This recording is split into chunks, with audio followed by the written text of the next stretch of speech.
Need for Speed Unbound is basically Need for Speed Heat, but cartoon effects. Such a disappointment. Hey guys, I was able to see the other trailer from Need for Speed Unbound. I know it's a trailer and all, but I don't care. And I know there's people out there that will say, you can't judge a game by its trailer. You had years to make a great game, EA. And basically you just copy and pasted Need for Speed Heat.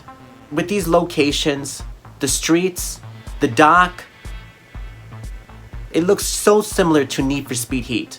The only difference in this game is the police cars. If you notice, the police cars in Need for Speed Unbound are very similar to the Chicago Police Department. With its font and the blue colors, you can tell that Need for Speed really took a lot of inspiration from Chicago. The game itself, I'm not really impressed. Once again, EA just doesn't listen to their fans. Unfortunately, there are going to be people out there that's going to say, this is going to be the best Need for Speed game.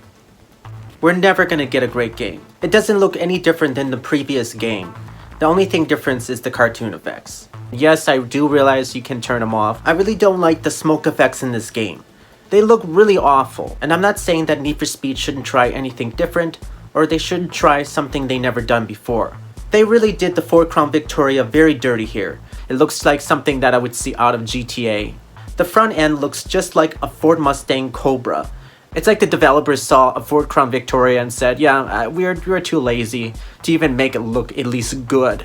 The body kit on this car is just very, very ugly. For some that are not car enthusiasts, here's a Ford Crown Victoria on what it should look like. Just pure laziness. I do realize that this car does have a body kit. I've seen other body kits on this car and they look really, really better than this. In the other parts of the trailer, I noticed that there's a calendar. I'm taking these are events that you can do. And another thing I did notice that there's some dice on the bottom.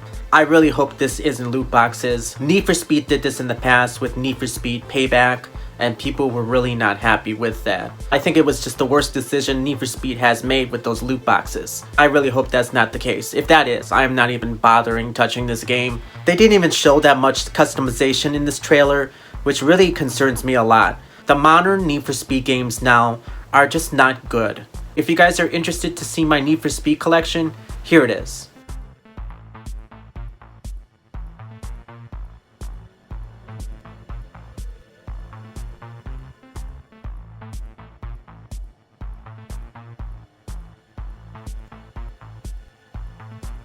I do have Need for Speed Heat in my collection. It's not the best Need for Speed game I had, it's not the worst. And tell me which one's your favorite. For me, I really love Need for Speed Most Wanted. It's a legendary game. There is no other Need for Speed game that's going to top this game. And I just don't understand why some fans will just love to say not really good things about the past games. I'd rather live in the past than actually go forward. Going forward right now, it's not looking good for Need for Speed. I swear, I feel like every time Need for Speed puts out a different title, it never gets better. And I'm not saying Need for Speed Heat wasn't good. It was pretty decent. With Need for Speed Heat, the customization was at least enjoyable. The storyline in Need for Speed Heat was not the greatest. I really think it was all over the place. I do like Anna, I'm not going to lie. Even though that her dialogue and how her character is, it's a little bit too much. Especially when she just calls you non-stop when you're just cruising around. It can be a little bit tiring. Anna was really, really gorgeous. And I know there's gonna be people in the comments section that's going to say, stop drooling over Anna. I can't help it, she was really beautiful. I've been playing Need for Speed ever since I was a little kid. My first Need for Speed game that I discovered was actually from my cousin.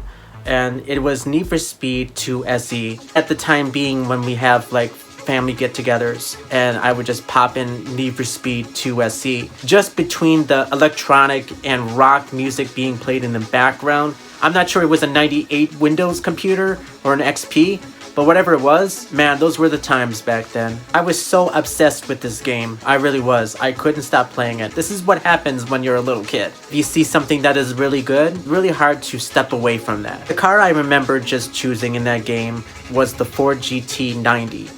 It was a concept car. It looks so different. Something Ford has never done before. It's really sad that Ford never even tried putting this car out in production. As I remember, I don't think you could have choose any different colors from this car. I think it was just mainly white. It kind of had that spaceship and alien look to it, something I would see out of like Star Trek. If anybody knows anything about more information about this car, please tell me, I'd love to know. Another thing I remember in this game is that you used to play as a T-Rex. It would be kind of cool as a kid, but right now when you think about it, yeah, it's a little bit different now. Maybe back then, if you were a kid, it would be awesome, but right now, it would probably get old really quickly. I could go on and on about this game and other Need for Speed games that I used to love playing as a kid. Let's get on to the point. About Need for Speed Unbound, this isn't the Need for Speed I remember growing up as a kid. Yes, maybe the storyline was not great in the past, but it was at least interesting to the player and to the viewer. You had interesting characters. Even to the point Need for Speed had very sexy girls in their cutscenes. And one of those girls is Josie Merritt, who plays Mia in Need for Speed Most Wanted. Mia plays as an undercover street racer, and from there she guides you through the different missions. Afterwards, she reveals that she is an undercover cop, stopping Razor and arresting the blacklist racers in the process. In the end, she decides to let the Most Wanted racer go, and Cross in the end will have to chase you down and try to stop you from getting away. Need for Speed is not what it used to be. You had very interesting characters, you had villains that were at least interesting, and when you look at the other previous titles, especially with their storylines, for an example, Need for Speed 2015. Yo! Welcome to the clan, brother. Trading up. Ash Ketchum called, he wants his cat back. I wanna be the very best. There. Wow, I feel so much better now. I'm good for it, you know that. I mean, your dad's good for it. Easy, this jacket was like $1,200. The whole cast and crew in this game was just terrible. With this third trailer I saw with Need for Speed Unbound, I'm really concerned. It's really concerning to me that they are not really showing anything else beside gameplay. I'm not sure, I'm just overreacting on this. Maybe in time, the game itself will change my mind. How can you defend this? And I don't believe there's some people that actually do defend this. Oh, it's just very childish. I just feel like EA just didn't even try. And they had at least 3 or 4 years to make a great game. Did people really want this to happen? Please tell me, I would love to know. Like, I don't remember asking for this, ever. There's so many questions that I would love to know. Those questions are probably never going to be answered. In conclusion, I would love to know from you guys. Do you guys really think this is gonna be a good game? Or do you think it's just bland? I don't know what other ways to put it, but it looks like Fortnite on wheels. Ugh. Anyway, I'd love to hear your thoughts on this. If you guys want to see more videos from me, don't forget to hit subscribe, like, and comment. Hope you guys are doing well, and take care.